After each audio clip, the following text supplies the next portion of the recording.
আমার অনেক দিনের ইচ্ছা ছিল আমার সব আন্টি মামা ভাই বোনদেরকে আমি আমার বাসায় ইনভাইট করব এবং একসাথে অনেকক্ষণ সময় কাটাবো। আলহামদুলিল্লাহ আমার সেই ইচ্ছাটা পূরণ হয়েছে। এটা অনেক দিনেরই ইচ্ছা ছিল। আমার বিয়ে হয়েছে প্রায় 8 বছর হয়েছে, তারপর আমি তাদেরকে আজ পর্যন্ত ইনভাইট করতে পারিনি।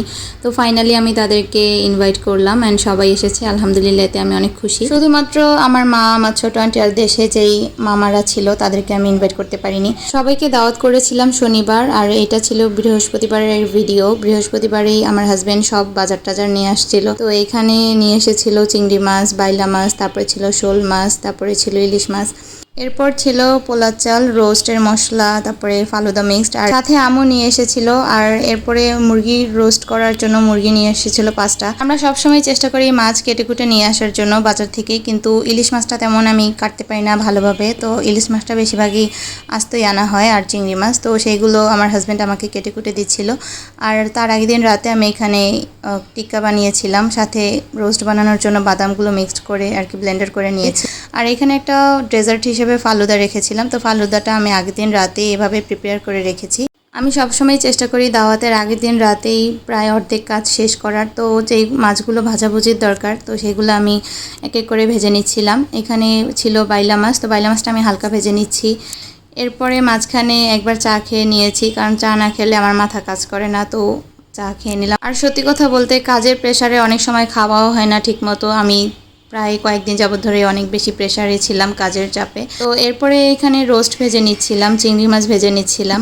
তো রোস্টগুলো আমি আগের দিন রাত্রেই ভাজার চেষ্টা করি, তো এতে করে রান্নাগুলো তাড়াতাড়ি। তো দাওয়াতের আগের দিন রাতে এখানে আমি রোস্ট ভেজে নিয়েছি। এরপর গরুর মাংসটা জাস্ট কষিয়ে রাখবো, এই জন্য একদম ঘুমানোর আগে 1 ঘন্টা আগে আমি এখানে গরুর মাংস ম্যারিনেট করে বসিয়ে দিয়েছিলাম। অ্যান্ড সকালে উঠে আমি আগে গরুর মাংসটা রান্না করে নিয়েছি। প্রথমে সকালে খুব তাড়াতাড়ি উঠেছিলাম। গরুর মাংস রান্না হওয়ার পরে এখানে আমি চিংড়ি মাছটা রান্না করে নিয়েছি, ভুনা করেছিলাম। মাছগুলো আগের দিন রাতে ভেজে রাখার কারণে আমার অনেকগুলো কাজ আগেই হয়ে গিয়েছিল। তো এখানে চিংড়ি মাছ ভুনা করার পরে আমি সরিষা দিয়ে এখানে বাইলা মাছটা ভুনা করেছি। এরপরে শোল মাছ বসিয়ে দেব, তারপরে ইলিশ মাছ। তো এইভাবে করে এক একটা কাজ আমি প্ল্যান করে রাখি যে একটার পর একটা করব। তো বাইলা মাছের পাশাপাশি এখানে আমি ডালও রান্না করে নিয়েছি, 2 চুলায় একসাথে বসিয়ে দিই। তো রান্নাবান্নার মাঝখানে এখানে আমি পোলার চালটাও একদম মেপে মেপে দিচ্ছিলাম। আসলে আমি এভাবেই মেজারমেন্ট করে দিই, এতে করে পোলার চালের পানিটা একদম পারফেক্ট হয়। এরপর পোলার চালটা আমি কিছুক্ষণের জন্য ভিজিয়ে রাখি, আর এদিকে শোল মাছ রেডি করে রাখছিলাম রান্না করার জন্য। মাঝখানে রুটিও ভেজে নিয়েছি সকালের নাস্তার জন্য। আসলে রুটি ভেজেছি ঠিকই, তবে আমার খাওয়া হয়নি। আমার যখনই কোনো কাজের অনেক প্রেশার থাকে, সত্যি কথা বলতে তখন আমার খাওয়া দাওয়া একদম চলেই যায়, এমন একটা অবস্থা। তো এরপরে নাস্তা টাস্তা ওদেরকে দিয়ে আমি এদিকে ইলিশ মাছটা বসিয়ে দিয়েছি। সরিষা ইলিশ রান্না করেছিলাম। ইলিশ মাছ রান্না করার পরে এখানে আমি মিক্সড সবজি করেছিলাম। এরপর মাছ রান্না শেষে এখানে আমি টিক্কাগুলো ভেজে নিয়েছি। মাঝখানে কিন্তু গরুর মাংসটা গরম করে নিয়েছি, আর রোস্ট আর পোলাও রান্না করেছিলাম, যেগুলোর কোনো ভিডিও করতে পারিনি কারণ এর মাঝখানে আবার সবাই চলে এসেছিল। তো তাদেরকে একটু শরবত দিয়েছিলাম। সবাই আসার পর আমার শরবত ফল টল এগুলো দেওয়ার কথা, কিন্তু আমি কাজের প্রেশারের কারণে আমি দিতে পারিনি, একটু এলোমেলো হয়ে যাচ্ছিল, যার কারণে কান্তাপু আমাকে অনেক হেল্প করেছে। থ্যাংক ইউ সো মাচ আপু। এরপর সালাদগুলো কেটে দিয়েছিল, অনেক হেল্প করেছে কান্তাপু, আমার বাচ্চাদেরকেও খাইয়ে দিয়েছিল। অ্যান্ড সবাইকে এখানে খেতে দিয়ে দিয়েছি, কারণ আমার হাজব্যান্ডের আসতে অনেক লেট হচ্ছিল, যার কারণে সেই বলেছিল যে সবাইকে খেতে দিয়ে দাও, আমার একটু আসতে দেরি হবে।